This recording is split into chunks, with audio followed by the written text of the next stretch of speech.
Welcome to this special symposium on 100 days of the Trump administration. I'm Diego Zambrano, professor and director of the Newcomb Center for the Rule of Law. Democracy and the rule of law are being tested. Executive orders, funding freezes, sharp attacks on the legal profession have pushed long-standing constitutional questions from the classroom to the front page of the newspaper.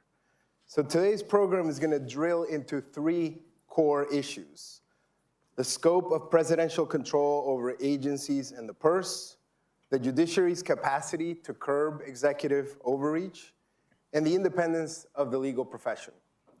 We're going to discuss competing constitutional arguments arising from many of the cases against the Trump administration, and we really want to be precise to where exactly scholarly disagreement exists and scholarly and judicial disagreement exists.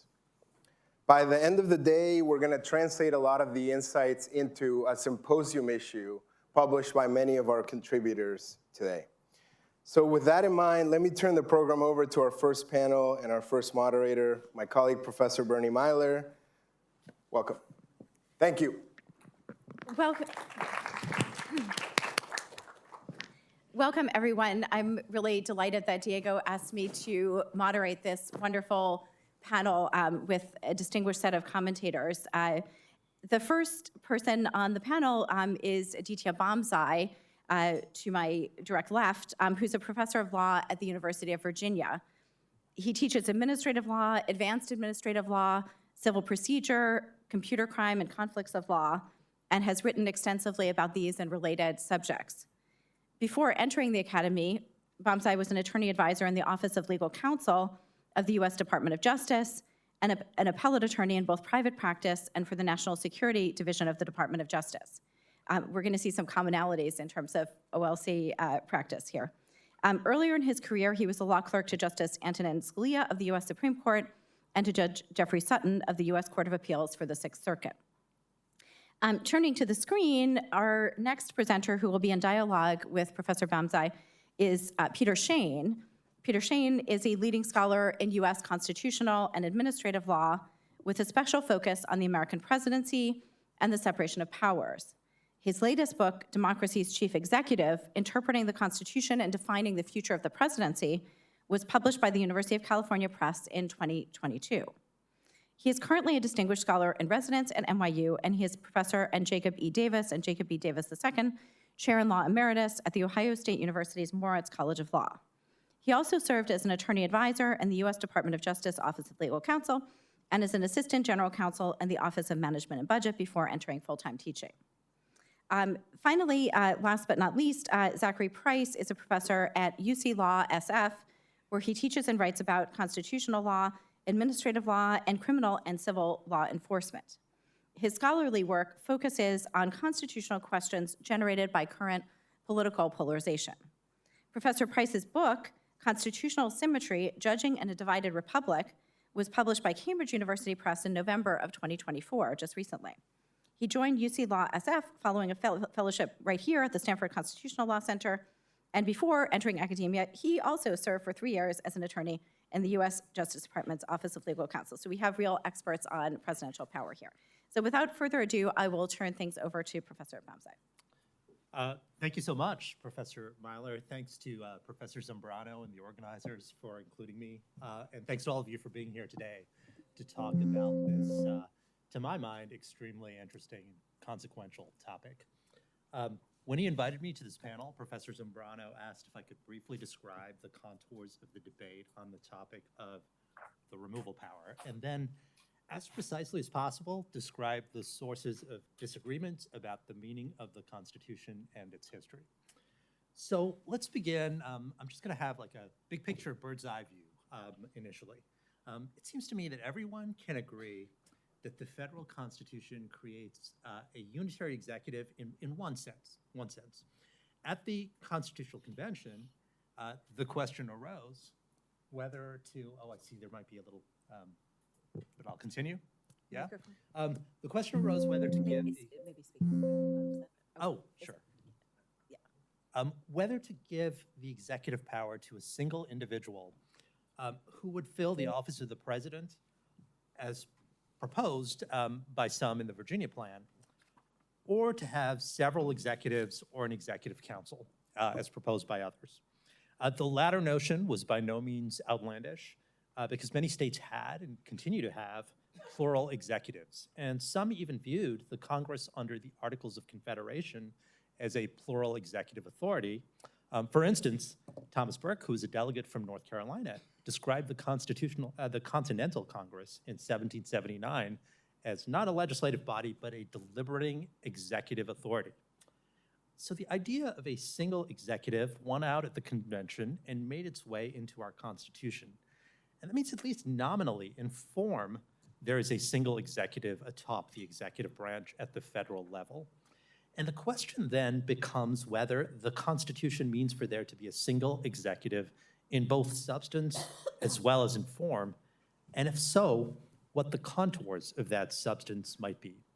And in our modern jurisprudence, the question of substance has depended largely on whether the president has the power to remove subordinates within the executive branch.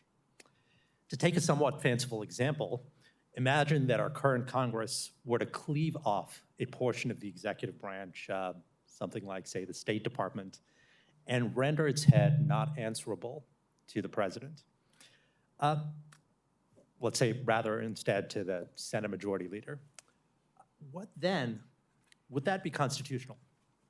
If your intuition is no, that suggests that there are some implied limits on how Congress might structure executive agencies at the federal level.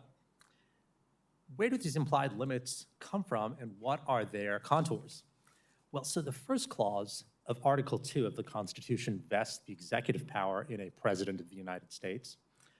Article 2 then goes on to confer other specific powers and also to impose duties on the president, including the authority to appoint officers, the authority to take care that the laws be faithfully executed, and the authority to obtain the opinions of principal officers. The question has always been whether the first clause, vesting executive power, confers some authority, specifically a removal authority, in addition to the powers in the clauses that follow. If it does, then my fanciful hypothetical about the State Department would pose constitutional problems. If it doesn't, then my fanciful hypothetical seems fine. So let me briefly then turn to the types of history that scholars and courts have relied on in making claims about these issues. The real difficulty is that the meaning of the executive power vesting clause was much discussed in the early days of the federal government and throughout history. Just if I, step away from my prepared remarks, as Professor Myler knows, I have a separate interest in the Fourth Amendment, and it kind of contrasts with the Fourth Amendment, where essentially nobody discusses the Fourth Amendment for about 80 years after the adoption of the amendment, which prohibits unreasonable searches and seizures.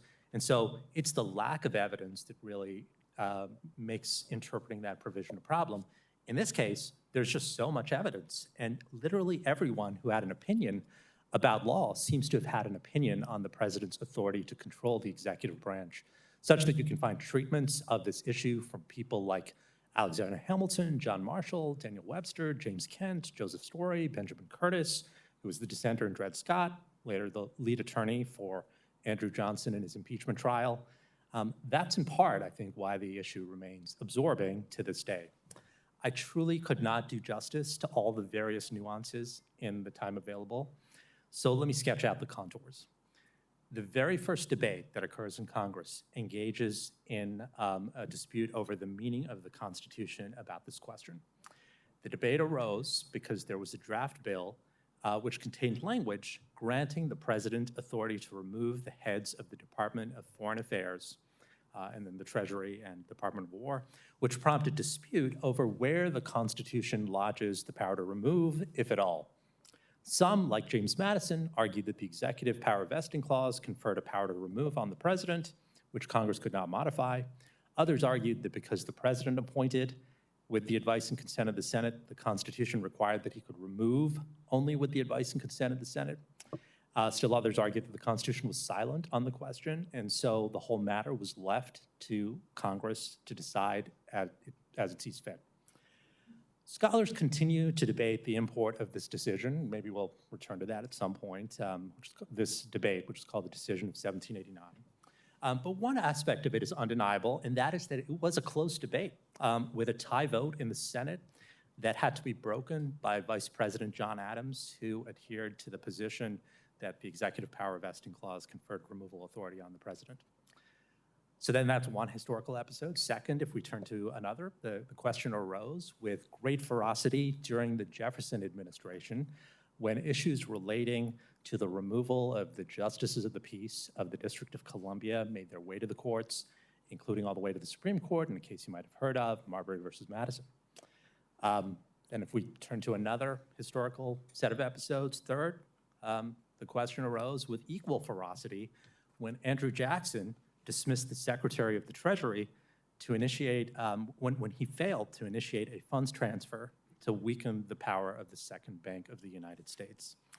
And at this time, various important members of Congress, people like Henry Clay, Daniel Webster, they weighed in on whether the president had a removal power. Fourth, the question arose with even more ferocity when Congress impeached and almost removed President Andrew Johnson for seeking to replace the Secretary of War, Edwin Stanton, during Reconstruction. This episode was based on a statute known as the Tenure of Office Act, which was enacted in 1867 to limit Johnson's authority to remove civil officers without the Senate's advice and consent. Despite presidential objections, that statute remained on the books for 2 decades until Congress repealed it. And in the very same year that Congress repealed the Tenure of Office Act, Congress created the Interstate Commerce Commission, which is often thought to be the first real independent agency subjecting its members to removal for inefficiency, neglect of duty, and malfeasance in office. The following years saw the creation of other such agencies subject to for-cause style removal restrictions, with the next major one after the ICC being the Federal Reserve in 1913 and the Federal Trade Commission in 1914. So, what to make of all of this? One perspective, which I tend to agree with, is to say that the better interpretation of the Constitution acknowledges a presidential authority to remove that Congress cannot take away by statute. This was the best interpretation of the text in early debates and the prevailing practice until the Civil War era, at which point the Tenure of Office Act interrupted the general approach. Then the good cause removal restrictions enacted in the wake of the Civil War, they pose their own problems, but can't be understood to have displaced the traditional perspective on the allocation of this authority. So that's the view that's expressed by Chief Justice Taft in the Myers opinion, Myers versus the United States from 1926, and Chief Justice Roberts in recent cases. Another approach is to dispute this narrative and to offer complications, and to be sure, I've not been able to get into every single nuance here, and to say, in addition, perhaps for policy or pragmatic reasons, that history should matter less and that practical concerns should matter more in addressing this question. That's the view that's expressed by Justice Kagan in her recent dissent in Seal of Law, and we'll get something akin to that approach, I think, expressed by my co-author, Peter Shane, in just a few moments, but I'll stop right there and be happy to take any questions down the road. Wonderful, thank you so much. So we are going to turn to Professor Shane now for an alternative perspective on removal.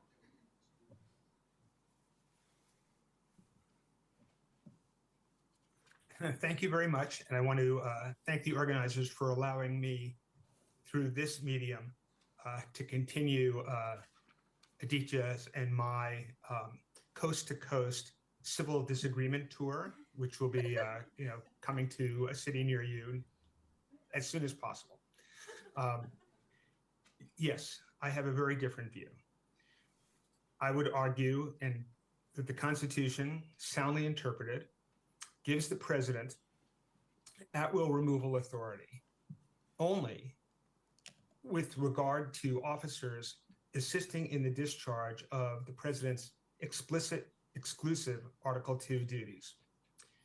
Taking care that the laws be faithfully executed is not, contrary to last year's immunity case, one of those exclusive and preclusive duties.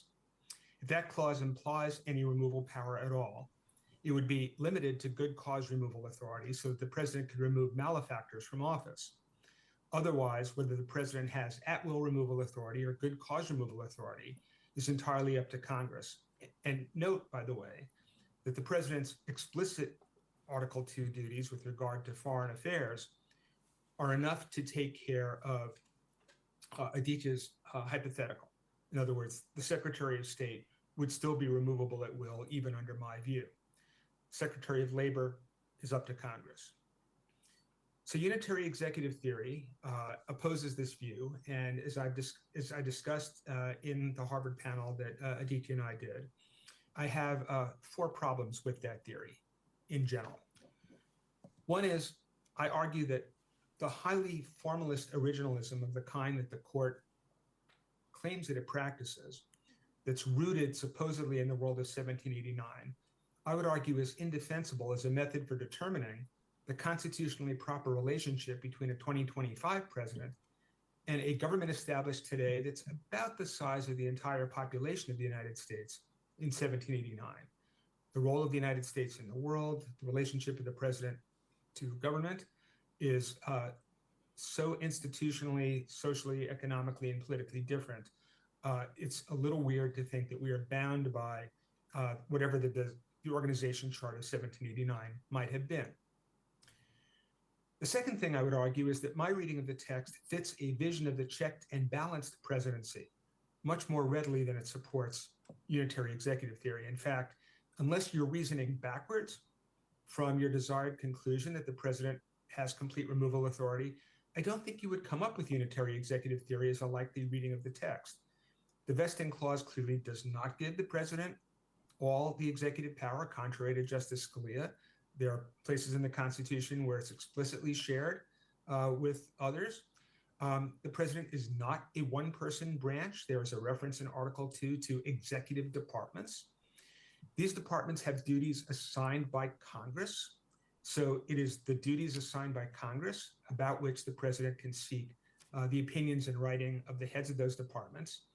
And if we're looking for a comprehensive grant of power, it's really in the necessary and proper clause, Article 1, Section 8, that entitles Congress to make all laws necessary and proper, not only for carrying into execution its powers, but all the powers vested by the Constitution in the government of the United States or in any department or officer thereof. And by department, I take it the Constitution there means branch.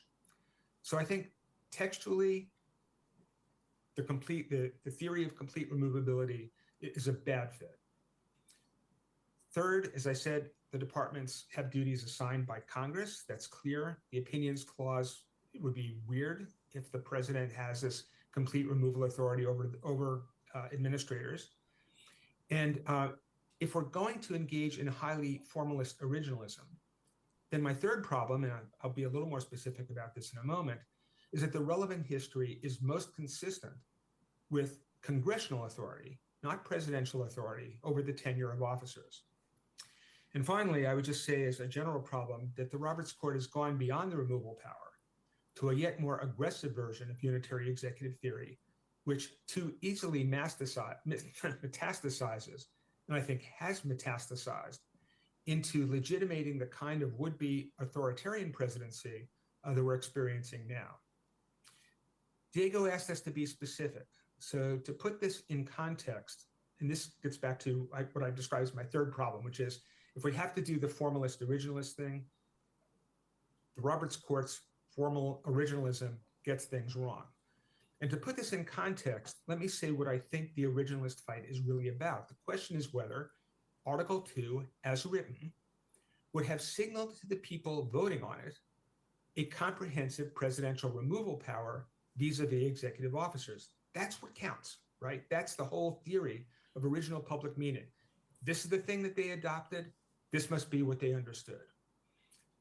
I would argue that the text clearly would not have signaled anything like this comprehensive presidential removal power.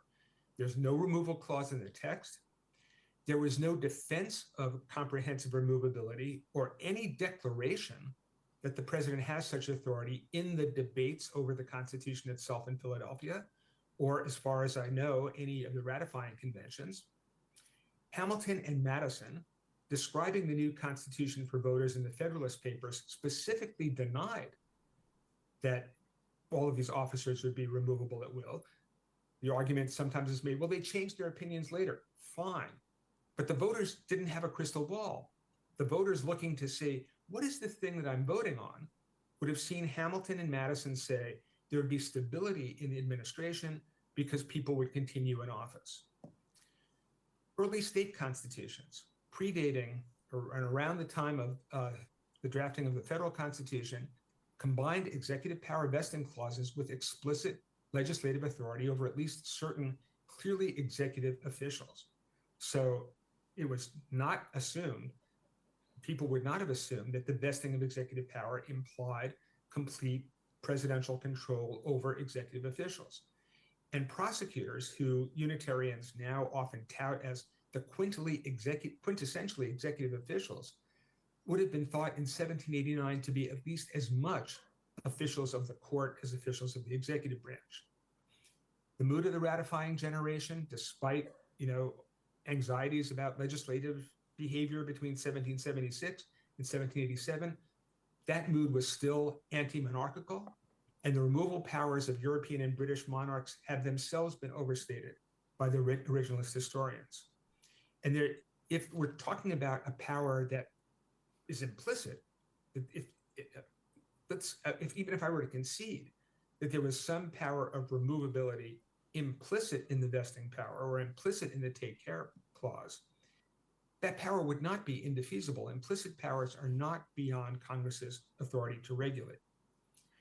And beyond all this, I would argue that the framers did not have, in 1789, a well-worked out separation of powers theory that gives presidents the scope of executive authority for which modern-day Unitarians contend.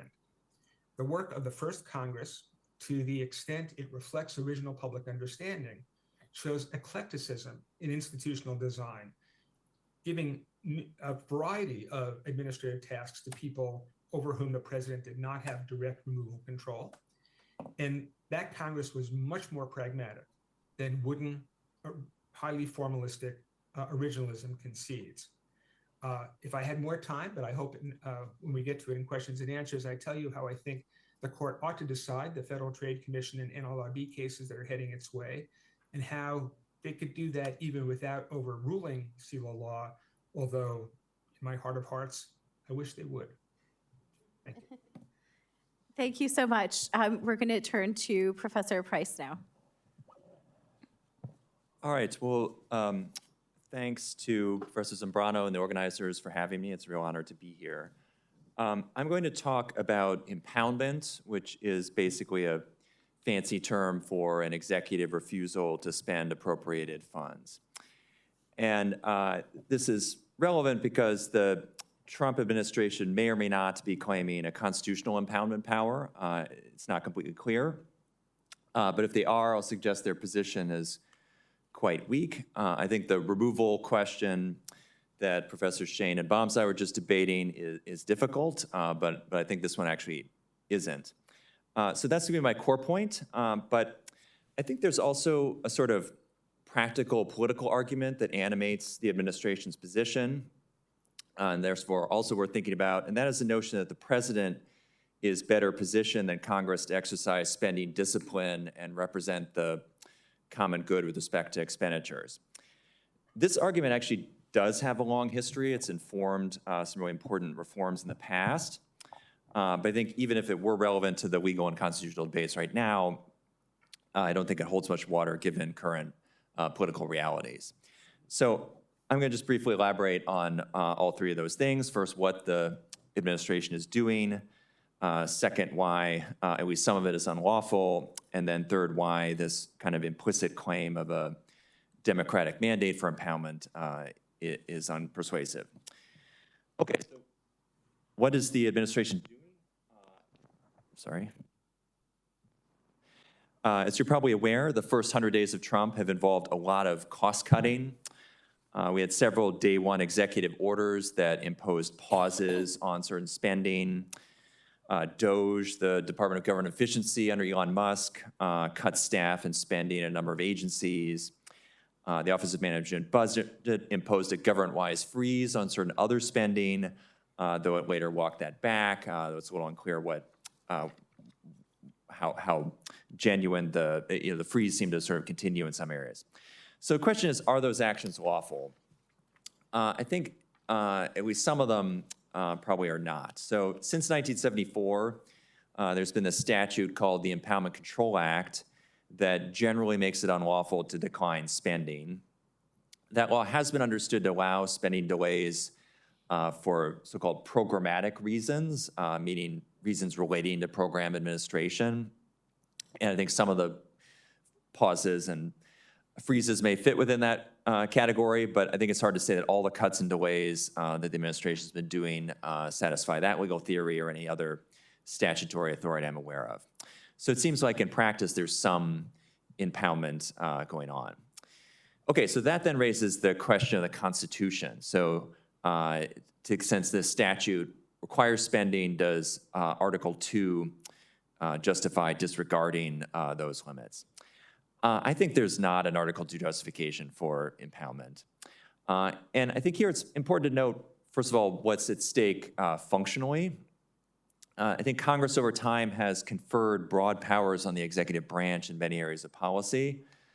And in that context, the appropriations process, this annual process of providing new funding for the government and limiting or mandating spending on various purposes in that context, that process is really the central way in which Congress continues to exercise influence over how the executive branch employs all those delegated powers. So I think congressional authority over spending is quite important to contemporary checks and balances. I think it's practically important. But more importantly, I think it's a legal matter. An impoundment power is also at odds with the formal constitutional text and structure. The Constitution expressly requires an appropriation for any use of Treasury funds. It further requires the president to ensure faithful execution of the laws, which I think extends to spending mandates. In terms of original meaning, control over government resources was a central legislative prerogative even before the founding, and the framers acknowledged its centrality to the new constitutional structure. And then there's historical practice, or what presidents have done over time. And I think that history doesn't really help the administration either.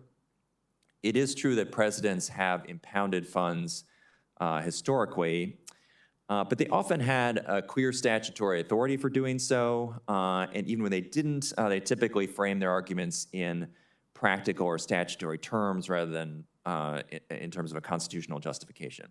So I think the overall pattern is not to assert some constitutional prerogative, let alone one that took hold as a kind of settled understanding of Article 2.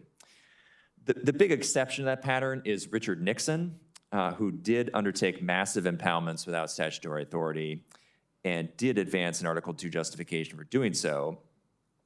But courts and even his own Justice Department rejected his theory, and then Congress responded by enacting that Impoundment Control Act in 1974 that I mentioned earlier.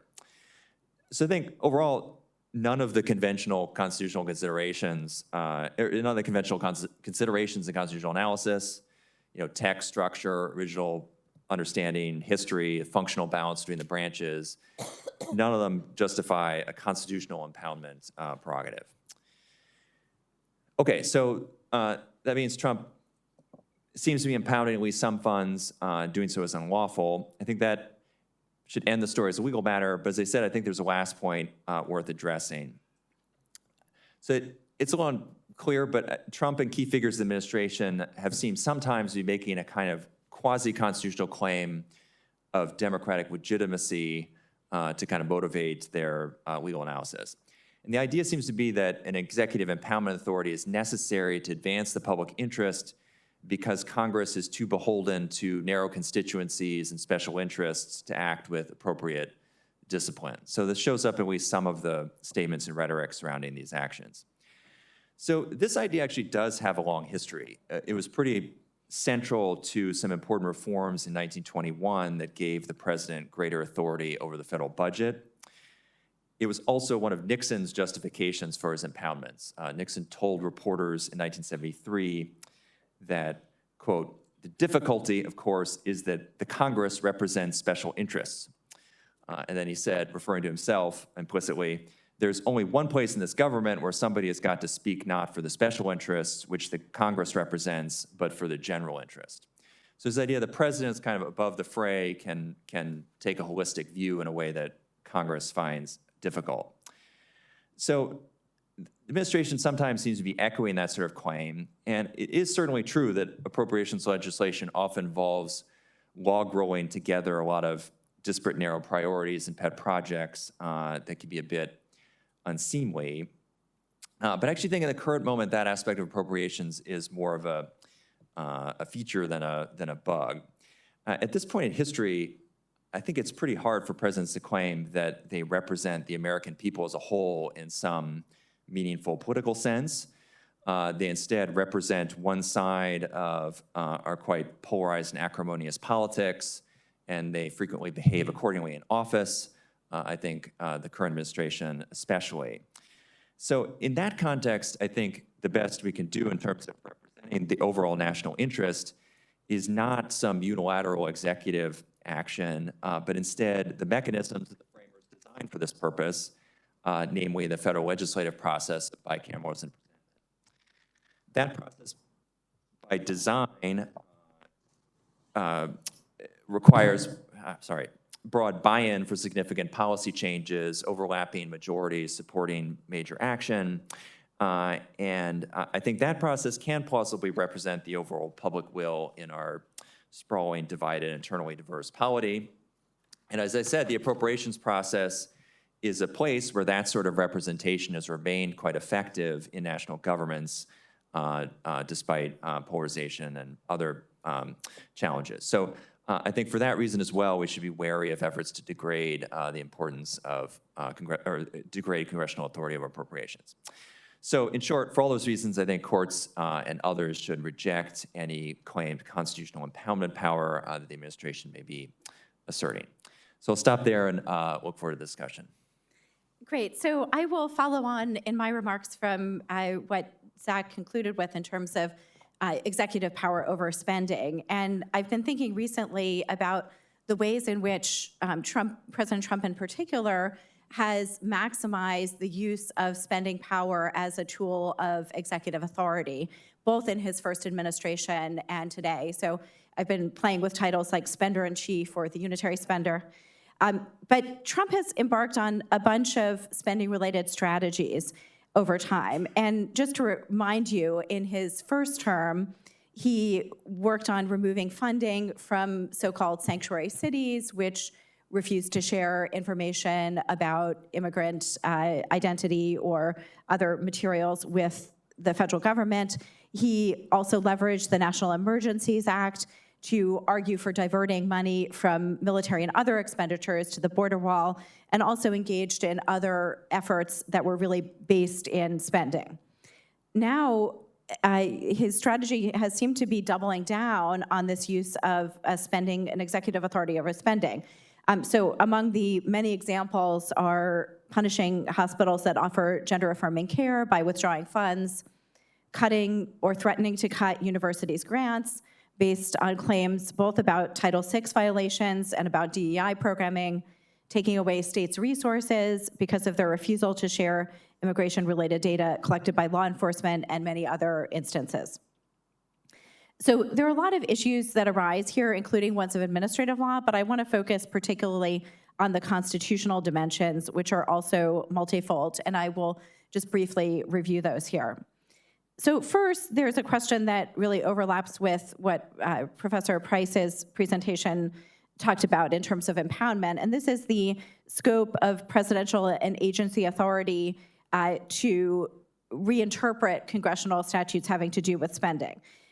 So there's a question here of the separation of powers and of executive usurpation of Congress's power of the purse. In general, courts here have found limits based in the separation of powers on this presidential authority. Most recently, a district court in Maryland in PFLAG versus Trump held that Trump's executive orders stripping funding from medical institutions providing gender-affirming surgery unconstitutionally violated the separation of powers. But it's worth noting here that all funding from these institutions was at stake rather than some selected grants. And I think that here, the history of executive actions against sanctuary cities during the first Trump administration and the court's response to that is instructive. Initially, Trump had suspended law enforcement funds to sanctuary jurisdictions, and many but not all circuits held that this action violated the separation of powers, including the Ninth Circuit in County of Santa Clara against Trump. The Second Circuit went a different way. Later on, though, the Department of Justice used its discretion in making grants to cities under the Public Safety Partnership and Community Policing Act in order to effectuate very similar goals. And there, a divided panel of the Ninth Circuit upheld this action and said that the DOJ adding points for the decision about awarding grants to jurisdictions that would engage in immigration information sharing was permissible. So I think the lesson here between these kinds of cases is that to the extent that executive control over spending looks more like a set of discretionary grants or refusals to make grants, courts are going to be less willing to look behind the actions at the underlying political motivations. So, we can, I think, expect some second iterations of some of the funding decisions of the Trump administration that are more subtle, that really rely on the agencies to make discretionary decisions rather than saying, because you've done X, Y, or Z, we're taking away all funding.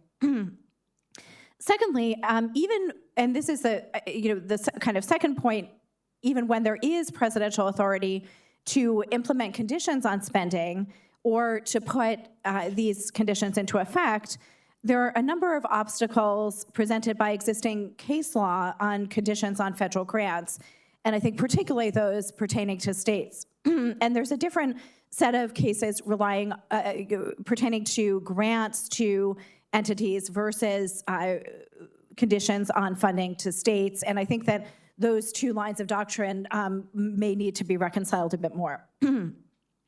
Another recent district court case coming out of the Southern District of New York, the Gartenberg case, reiterated the principle that government may not deny a benefit on the basis of protected First Amendment speech, which is sometimes called the doctrine of unconstitutional conditions. So in Gartenberg, the district judge said that Congress, however, may not deny a benefit to a person on a benefit that infringes his constitutionally protected freedom of speech, even if he has no entitlement to that benefit. Under that principle, known as the unconstitutional conditions doctrine, a condition imposed in connection with a grant of federal funding would be unconstitutional if Congress could not impose that condition through direct legislation. Now, there are ways in which this it's hard to figure out in some particular instances whether there's a condition that is, unconstitutionally infringing on freedom of speech or simply depends on the government's ability to choose what they fund or don't fund. But other cases have established that even though Congress can choose what kinds of activities to fund or not, it can't control entities' messages outside of the area of relevant funding. So this is the case Agency for International Development against Alliance for Open Society. So how might this apply today? I think in the context of a university, for example, the withdrawal of grants by the NIH because non-health related units of the university were pursuing DEI work might violate that principle, that there can't be a condition that relates to something outside of the scope of the grant.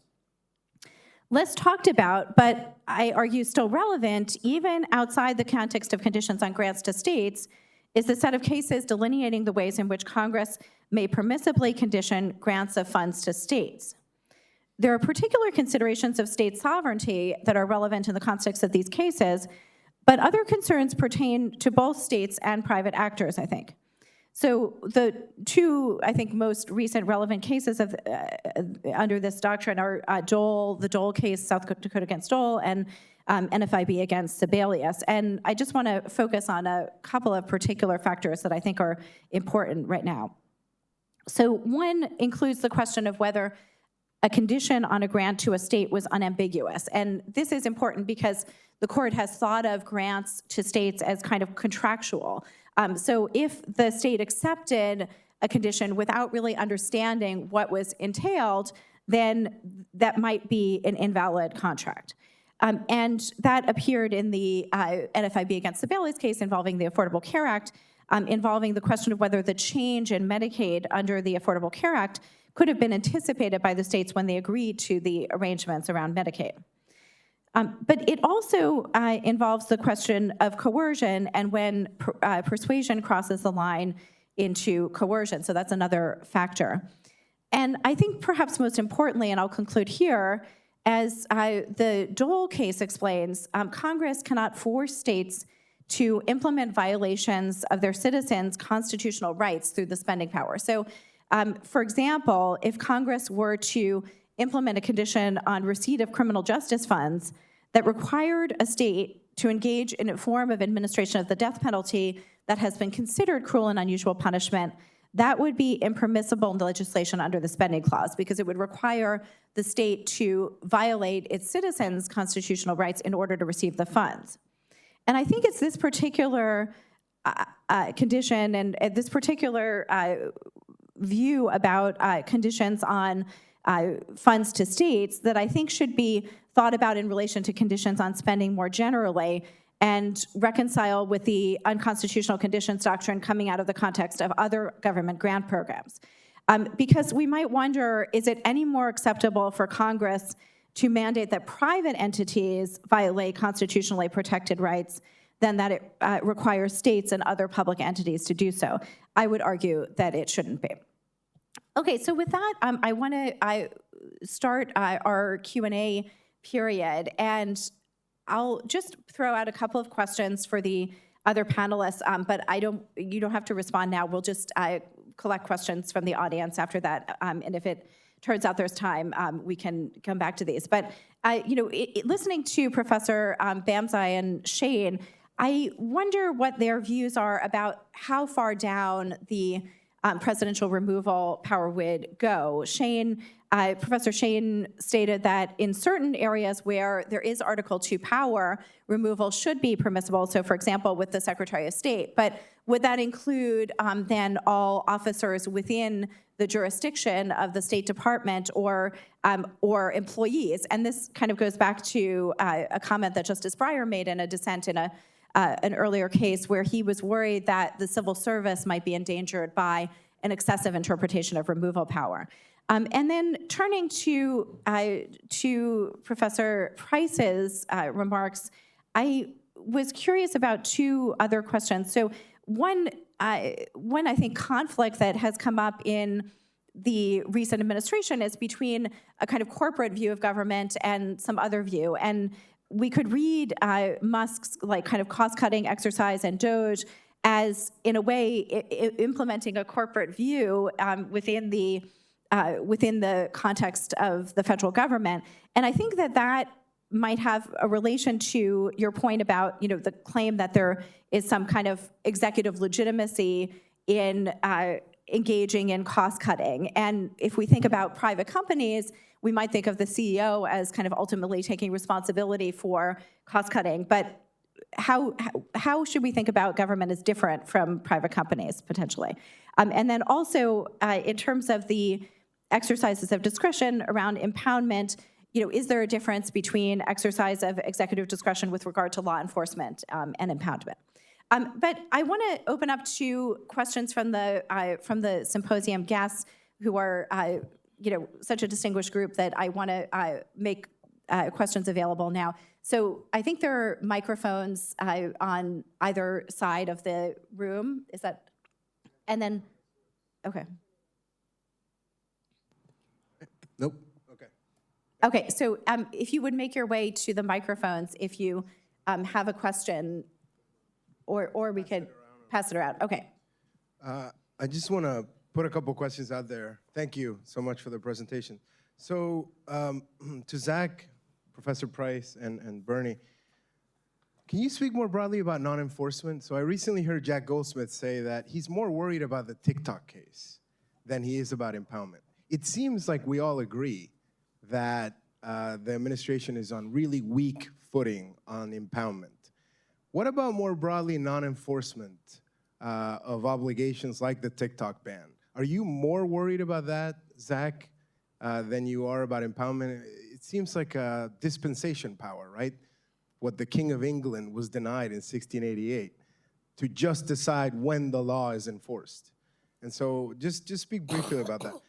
To Aditya and Peter, how much hinges on this decision of 1789? So I recently read an amicus brief arguing that if you go vote by vote and speech by speech, there was no majority in Congress at the time for the removal power, for a complete executive, non-defeasible removal power. Does that change things for you, Aditya? Or, yeah, how much would new evidence on the history of what happened in that decision matter? And then, this is something you and I discussed yesterday, but talk a little bit more about this defeasibility question. So, couldn't it be a default? The president gets to remove any executive official unless Congress explicitly says so.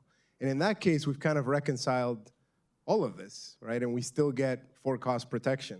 And finally, just touch on the Fed, because I think people will want to know your argument about why the Fed is different.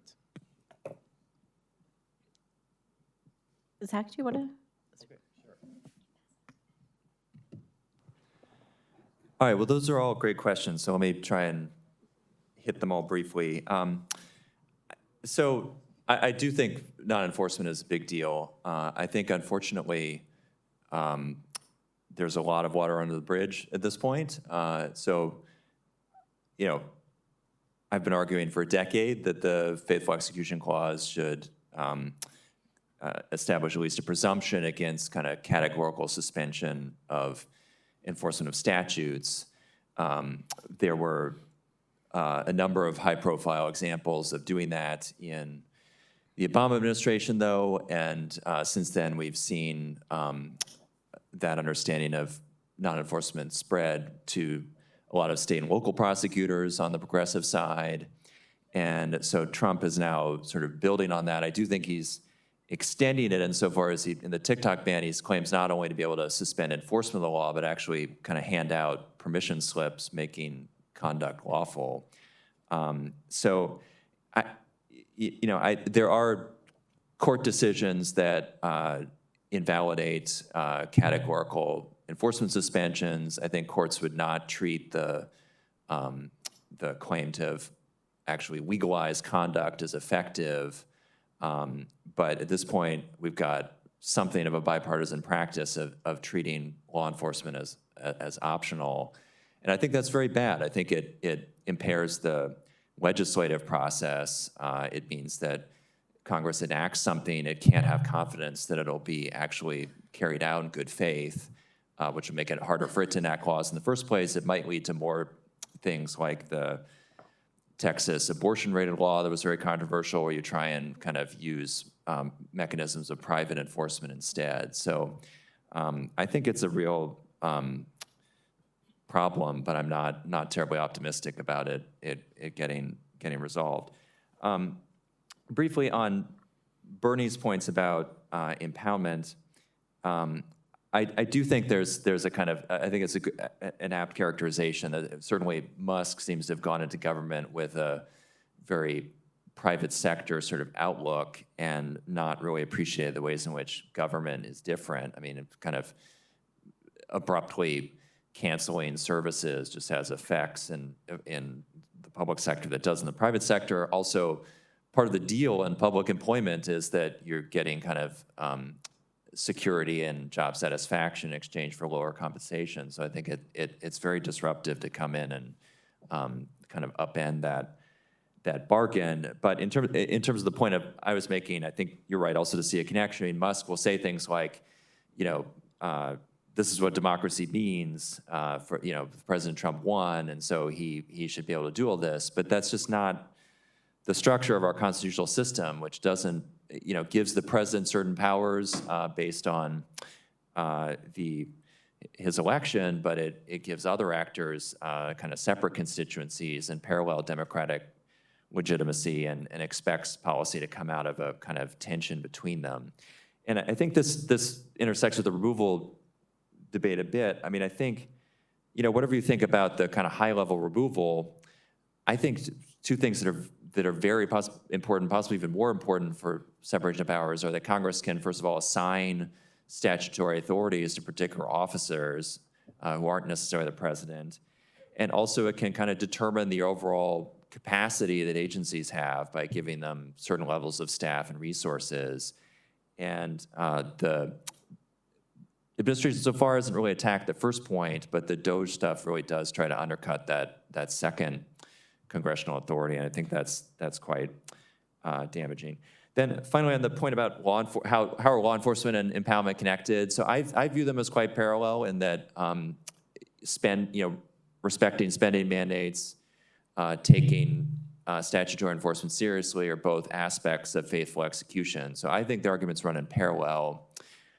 You can distinguish them, though. So you could have, and actually Justice Kavanaugh wrote an opinion while in the D.C. Circuit where he drew this distinction. He said, I think there's a broad non-enforcement prerogative in the executive, but impoundment is different because there's no resource constraint. It's a matter of kind of programmatic operation rather than kind of applying general laws to particular cases. So I think you can draw a distinction that would make the impoundment power claim fail, even if you had a broad view of enforcement discretion.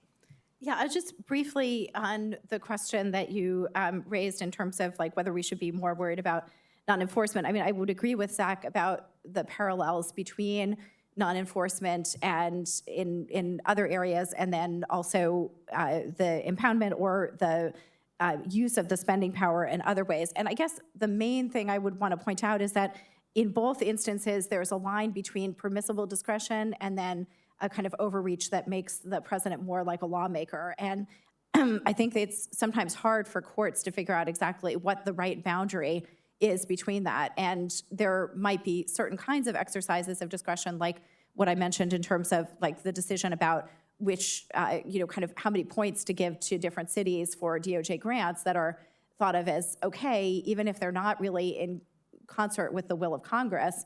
And that might be similar with certain kinds of discretion about enforcement in law enforcement, and then others that seem to be, entirely programmatic and that look more like lawmaking. And so I think that it's a similar kind of consideration in both respects. So let's turn to Aditya and then Peter. Thanks. Do you mind actually if I weigh in on the impoundment control stuff? Oh, yeah, actually, yeah. just very briefly, because I think it's a useful way to kind of have, some dialogue about where there are agreement and disagreement. I've mentioned these to Professor Price off to the side. I think Professor Price, and I've learned a lot from his writings in the area, is right about the notion that if Congress were to enact a statute that said the executive branch must spend this money or this money must be spent from the Treasury on a particular purpose, that there would be no constitutional objection. There would be no impoundment authority that would allow the executive branch to say, we're not spending the money because we have some inherent executive authority. And the question that arises is that appropriation statutes, which might have said things along the lines of, $5 billion shall be spent on water conservation. Statutes like that had historically been read by presidents, including people like President Truman, President Kennedy, President Johnson, to set a cap on the amount that can be spent. Namely, you cannot spend above this amount, but they had interpreted these statutes to give them discretion to spend below the amount. And then Professor Price is exactly right. I think that the whole question of the authority to interpret the statute in this way gets teed up during the Nixon administration, where Congress is reacting to President Nixon's use of this discretion to spend below the amount. Because President Nixon is saying, I'm not going to spend this amount because I think inflation is running rampant, and I feel that this is the way to stop inflation. And that prompts the enactment of the statute, the Impoundment Control Act that Professor Price mentioned. I believe, though you can correct me if I'm wrong, that it's the very last statute that Richard Nixon signs into law before he resigns. So it's at the very tail end of the administration. To my mind, what's interesting about the statute, we will see if this gets litigated, is that it actually just doesn't say you must spend the money. It's a little bit more hedged than that. It says that, and the operative language, and again, I welcome your thoughts, is that the money shall be made available for obligation. And then that has been interpreted by the GAO and other entities to say that, well, there can be delays in the spending of the money for programmatic reasons or various reasons. So there's just some element of discretion that is built into the Impoundment Control Act by its statutory terms, it's unlike an entitlement program. It's unlike a program that says, once you are able to meet these various requirements, the money must be spent. And so exactly what those terms mean, I think that's going to be an issue potentially, like if this gets litigated, we will see. It's entirely separate from the Article 2 question. And then the second question, which I mentioned to Professor Price this morning, is that what is the enforcement mechanism for the Impoundment Control Act? And the reason I raise this is because there's a provision which clearly was enacted before various recent Supreme Court opinions like, INS versus Chadha, things like that in the 1980s, that says that the Comptroller General has the ability to enforce its provisions. And there are some lower court cases, including during the Biden administration, there was a case brought to force the administration to spend money on the border wall. And the Biden administration said, no, there's actually no private cause of action created by the Impoundment Control Act. And doctrinally, their claim sounded in the fact that one cause of action was created for the Comptroller General, that impliedly precluded a cause of action for private parties generally. And I don't actually have a fully formed view on that, but the point is that that might also get played out at some point in this litigation. So welcome Professor Price's thoughts, but I just thought I would throw those out there to say that there are points of agreement. I agree with Professor Price about the Article 2 points. There are points of, I wouldn't say disagreement, but just rather issues that could, we could talk about some more. So if I should turn to Professor Zambrano's thoughts Perfect, that he has a changing tack. I'll talk very briefly about the three issues that Professor Zambrano raises. There's obviously so much more that can be said.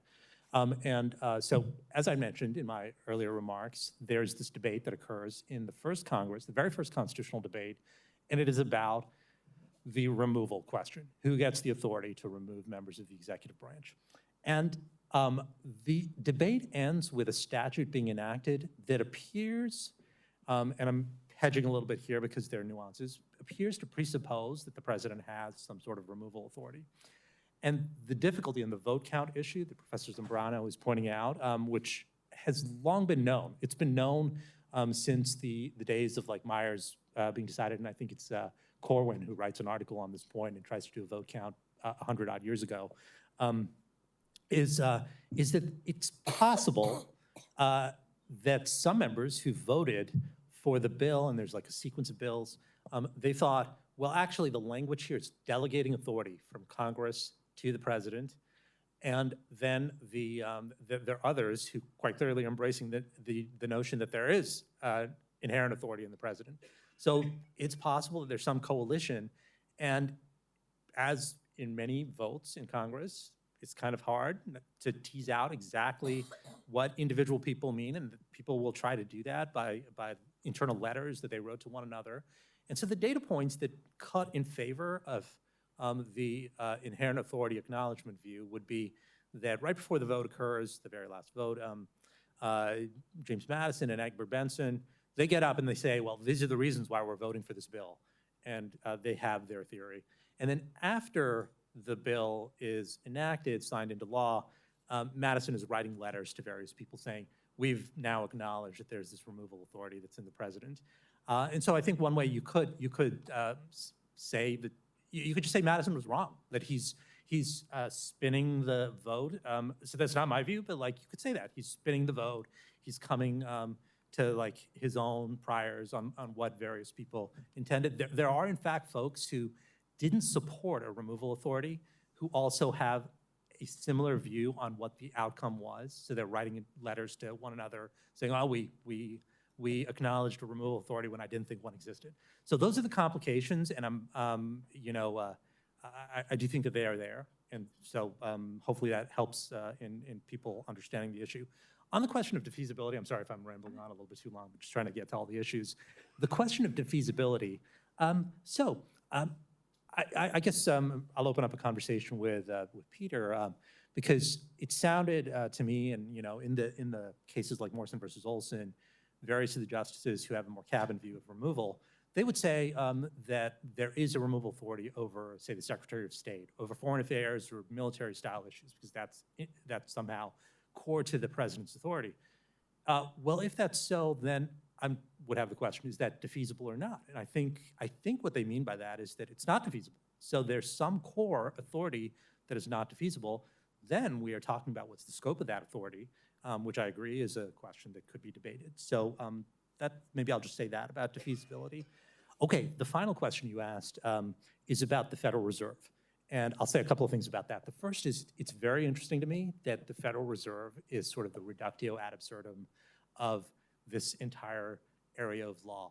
And I say that because I looked back at Humphrey's Executor, and in Humphrey's Executor, it's not the reductio ad absurdum at the time Humphrey's Executor is being decided. Like, it's not as though the court is saying, oh, if we ruled for the Roosevelt administration in 1935, then what would happen to the Federal Reserve? Federal Reserve was created in 1913. And there could be various reasons for that. I don't know if people are aware of this, but in 1933, the Federal Reserve is reconstituted, and probably in light of Myers, which was decided in 1926, Congress takes out the removal restriction, and then they put it back in after Humphrey's Executor is decided in 1935. So there's this weird sequence of events. That's one possibility. But the other possibility is that, in fact, the folks who are writing the opinion at the time, they have other reductio ad absurdums in mind, and what they refer to is they say, oh, if we rule for the Roosevelt administration, what would be the implications for the Court of Claims or the ICC? The ICC no longer exists, but it's interesting that nobody talks today about the Court of Claims and the implications for the Court of Claims from this area of law. All right, so that's one thought about this. The second thought then is that there are different theories for why the Federal Reserve is different, but those pose their own complications. I'm not going to be able to convince anybody, but maybe just flag like what the contours are. So there's an article that Aziz Haq has co-authored recently that says there's some differential treatment of the coin money authority that is given to Congress, which is not a position that I fully embrace, but it is just a position that's out there. And then the second way in which one might think about this is that there were these historical entities that are predecessors to the Federal Reserve that in fact people have cited and said these are predecessors to independent agencies writ large. I'm thinking of the first and second banks of the United States. And so conceivably those could be analogs that justify some sort of authority. I'll leave it right there because I know I've talked quite a bit. Wonderful, thank you. And Peter, if you want to respond to some of the questions. Yes, thank you very much. So respond a little bit to the questions and a little bit, I think, to some of the other things that have been said. One of the questions that's been on my mind with regard to the current administration is highlighted by Professor Myler, your remarks, and Professor Price's, which is there seem to be so many examples where the current administration could accomplish a great deal of its policy agenda through what look more like normal administrative law means. And sometimes their approach seems to be, doing the quick and dirty, and if that is not immediately successful, then retreating to ordinary administrative law.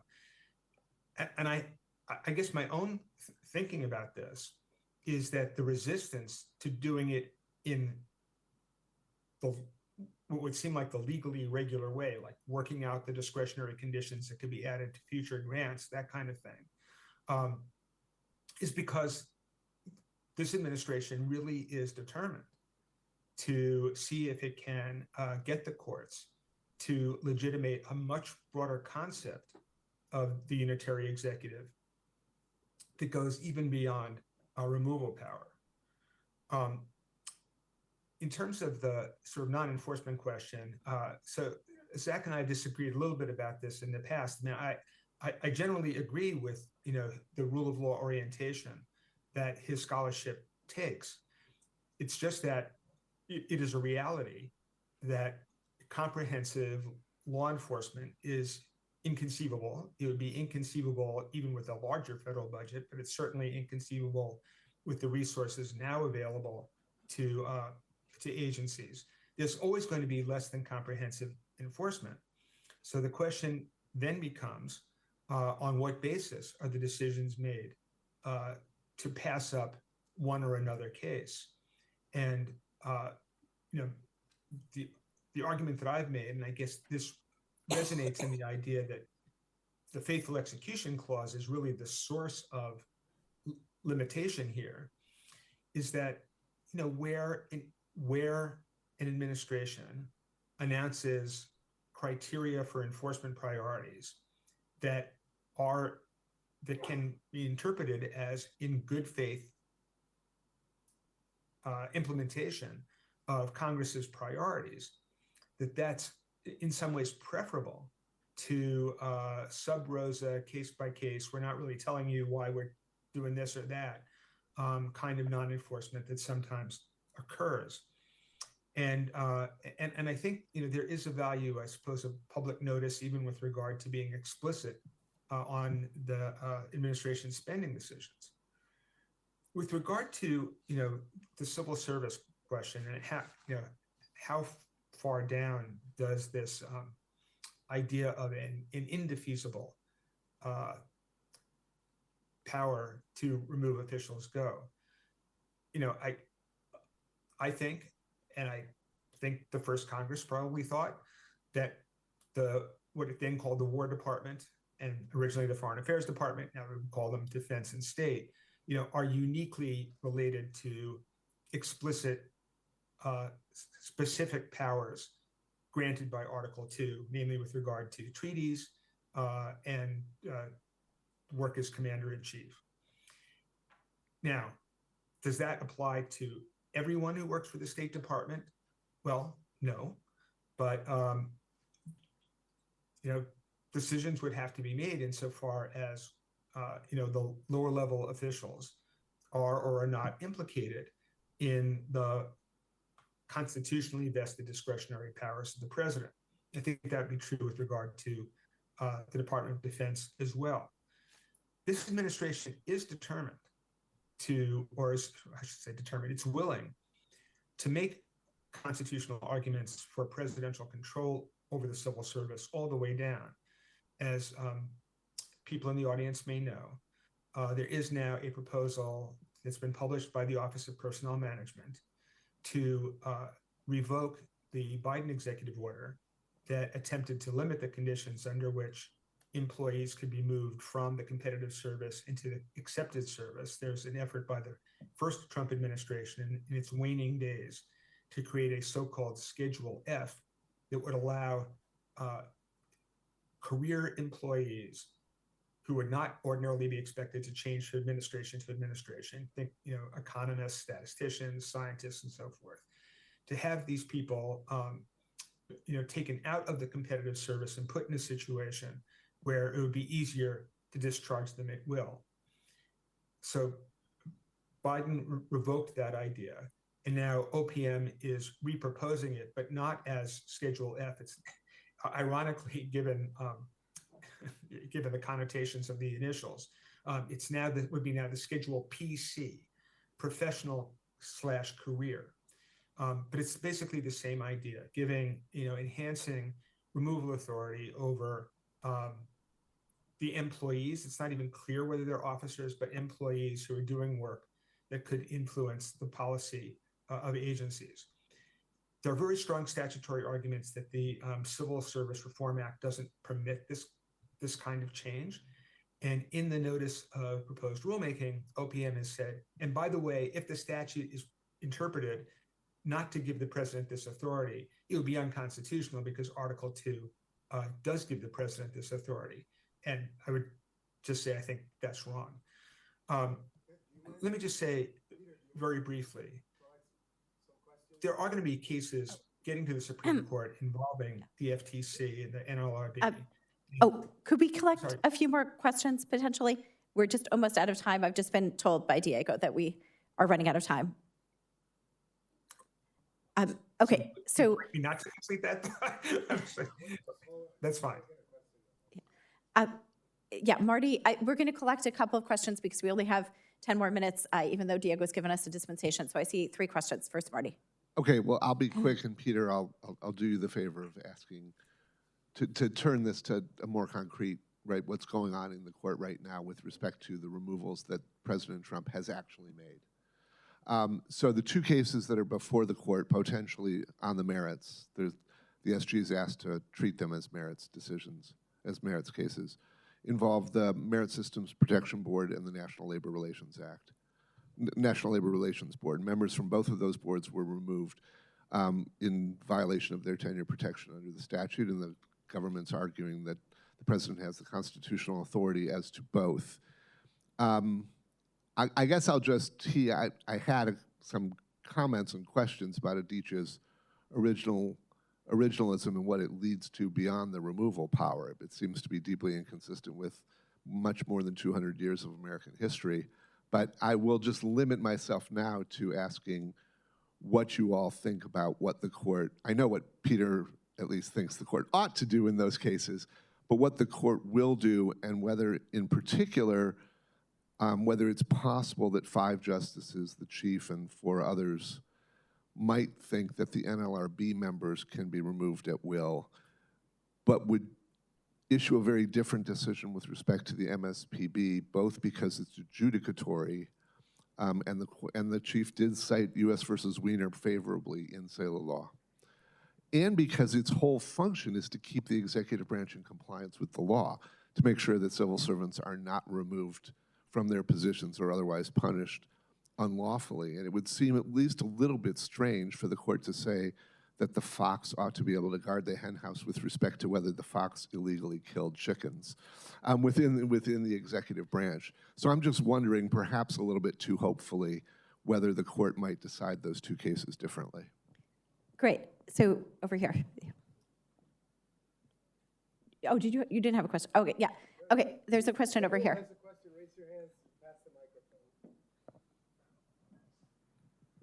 Thank you. I have 2 quick questions as a French visiting lecturer. I thought that the independent administrative agencies were sort of outside the scope of this, but from the conversation, what you said about the Fed, it seems like you don't think they have a different status. And the second question is, we also learned in school and universities that there was a spoil system in America that concerned a few thousand employees, but now it seems like you seem to think that there's no protection of civil servants generally. I mean, if anything that happened here in France, there'll be a revolution. People will be on the street if you fire 10,000 or several thousand civil servants. So there's no civil service protection. Thank you. Great. Any final question? Yeah, one more question.